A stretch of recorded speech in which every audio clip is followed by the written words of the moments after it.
Hello friends, अस्सलाम वालेकुम। Welcome to all of you in my YouTube channel. Guys, आज का जो हमारा टॉपिक है वो इंटरनेशनल रिलेशंस की थ्योरी में से है, रियलिज्म थ्योरी। तो वीडियो में आगे बढ़ने से पहले सभी दोस्तों से गुजारिश है, please subscribe my YouTube channel and press the bell icon for upcoming notifications. तो चलते हैं आज के हमारे वीडियो की तरफ। Realism theory. Realism is considered the most dominant school of thought in international relations. IR में रियलिज्म थ्योरी एक अलग ही डोमिनेंसी रखती है according to most of dominant school of thought.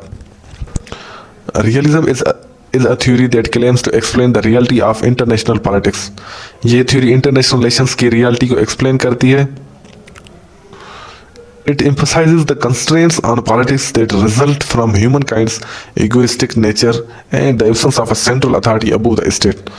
ये थ्योरी बताती है कि इंसान की इगोइस्टिक नेचर की वजह से और लैक ऑफ सेंट्रल अथॉरिटी की वजह से इंटरनेशनल पॉलिटिक्स पर गहरा असर पड़ता है और स्टेट अपने रिलेशंस को मेंटेन नहीं कर पाती। अब हम देखेंगे बेसिक असम्पशन ऑफ रियलिज्म।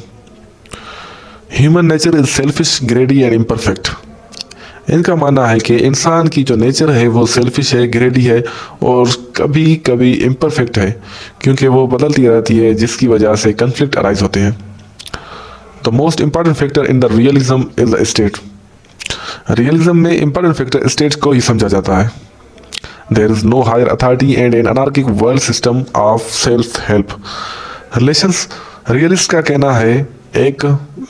कहना है कि दुनिया में कोई भी सुप्रीम अथॉरिटी या इंटरनेशनल बॉडी नहीं है, टोटली अनार्की सिस्टम है, जिसमें किसी भी कन्फ्लिक्ट को रिजॉल्व करने के लिए कोई ऑर्गेनाइजेशन नहीं है। स्टेट को किसी दूसरी स्टेट पर रिलाय नहीं करनी चाहिए, ना चाहिए, वो सेल्फ हेल्प और सेल्फ डिपेंडेंट होनी चाहिए। Cooperation will be rare and unreliable. The state should never rely on anyone for protection.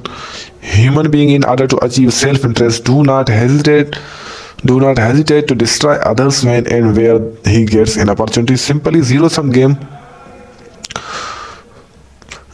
game का मतलब है कि कोई भी स्टेट अपने नेशनल इंटरेस्ट को अचीव करने के लिए किसी भी दूसरी स्टेट को डिस्ट्रॉय करने से नहीं हटती और वो मोरलिटी का बिल्कुल भी ख्याल नहीं करती। जैसे अमेरिका ने सद्दाम हुसैन को मारने के लिए इराक को एक्सप्लॉइट कर दिया था, उसकी वजह से इराक में कई जानें गई थी, सिर्फ अमेरिका की एग्रेशन और उसके नेशनल इंटरेस्ट की वजह से। The national interest of various states are sometimes conflicting. ये नेशनल इंटरेस्ट ही होते हैं जिसकी वजह से कन्फ्लिक्ट होते हैं। स्टेट्स अपनी पॉलिसी बनाती हैं according to national interest. Different interest can lead to war and other form of conflicts. और इंटरेस्ट की वजह से जंगें भी होती हैं, जैसे पाकिस्तान और इंडिया के दरमियान तनाज़ा रहता है कश्मीर की वजह से। दोनों स्टेट्स का मानना है कि कश्मीर को अचीव करना उनके नेशनल इंटरेस्ट में है और उसी नेशनल इंटरेस्ट की वजह से कई बार वार भी हो चुकी हैं उनके बीच में। Every country tries to increase its power, which is a fixed doctrine. Her country अपने पावर को इंक्रीज करने में लगी रहती है। Thus there is contest of power going on in the world, and this can neither be controlled nor regulated by international law or any international organization. तो दुनिया में जो भी पावर की वजह से कन्फ्लिक्ट होती है उन्हें कंट्रोल करना या रेगुलेट करना तो इंटरनेशनल लॉ के बस की बात नहीं है और ना ही इंटरनेशनल ऑर्गेनाइजेशन के। आगे बढ़ते हैं। रियलिज्म को एक्सप्लेन करने के लिए हैंस जे मॉर्गेंथियो ने 6 प्रिंसिपल दिए हैं। नंबर 1 है, politics is governed by objective laws which are based on human nature and psychology. इंसान की नेचर या उसकी साइकोलॉजी से पॉलिटिक्स के लॉज गवर्न होते हैं। Concept of national interest in terms of power understood only on rational basis. अगर national interest के कॉन्सेप्ट को पावर से रिलेट करें तो it is based on rational choices, because interest are not fixed and can be moulded by environments and other situations.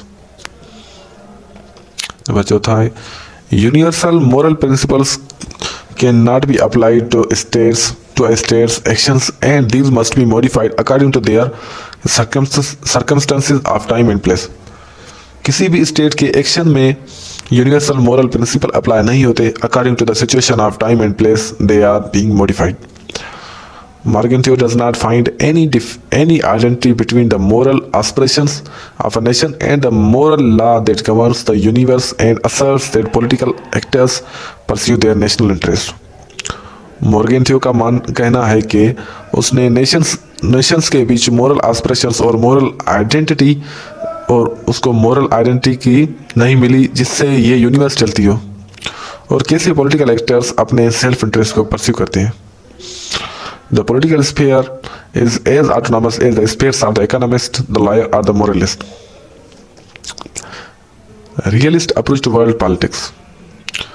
Realists take pragmatic approach real politics or international politics. According to them, a country should always try to increase its power. इनके हिसाब से हर country को हमेशा अपनी power बढ़ानी चाहिए.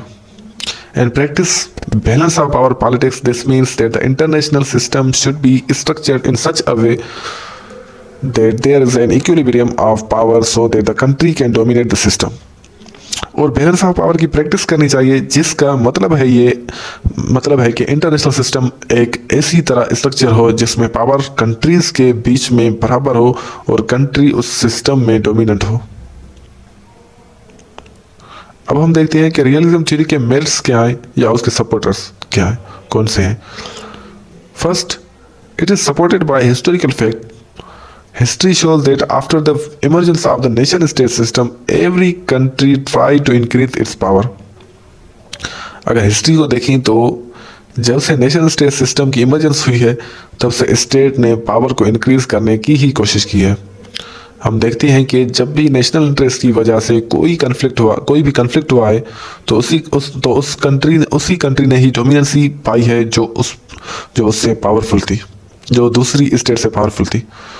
Balance of power system also support this theory. It gave scholars of other school of thought a concept to evaluate their assumptions of human nature and their approach to international politics. Different scholars ने human nature और international politics को समझने के लिए एक new concept दिया है.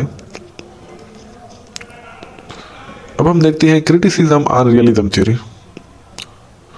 It gives a lot of importance to military power and ignores other forces. Realism theory सिर्फ military power को बहुत ज़्यादा importance देती है और दूसरी forces को ignores करती है. Economic power considers states as the only actor and does not recognize other important actors. Economic power में only state ही consider की जाती है. Talk about IR in terms of maximizing power, non-cooperation and wars. IR में realism theory सिर्फ power को बढ़ाने, non cooperation और wars के रिलेटेड ही बात करती है. Focuses on already constructed realities and does not think critically. Critics का कहना है कि ये रियलिस्ट सिर्फ हिस्ट्री वाली रियलिटीज पर फोकस करती है और क्रिटिकली वे से नहीं सोचती, क्योंकि स्टेट्स कोऑपरेशन भी करती हैं एक दूसरे के साथ. और अगर देखा जाए तो इंसान की नेचर इतनी भी बुरी नहीं होती. Sometimes human nature is kind. It is wrong to assume that national interest can only be protected by acquiring power. ये कहना रॉन्ग होगा कि नेशनल इंटरेस्ट ओनली पावर से ही प्रोटेक्ट होता है.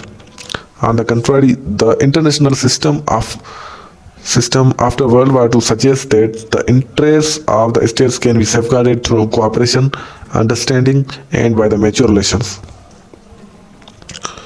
तो इसी के साथ आज का हमारा वीडियो ख़त्म होता है. मिलते हैं अगले वीडियो के साथ. Stay blessed. Thank you. अल्लाह हाफिज़.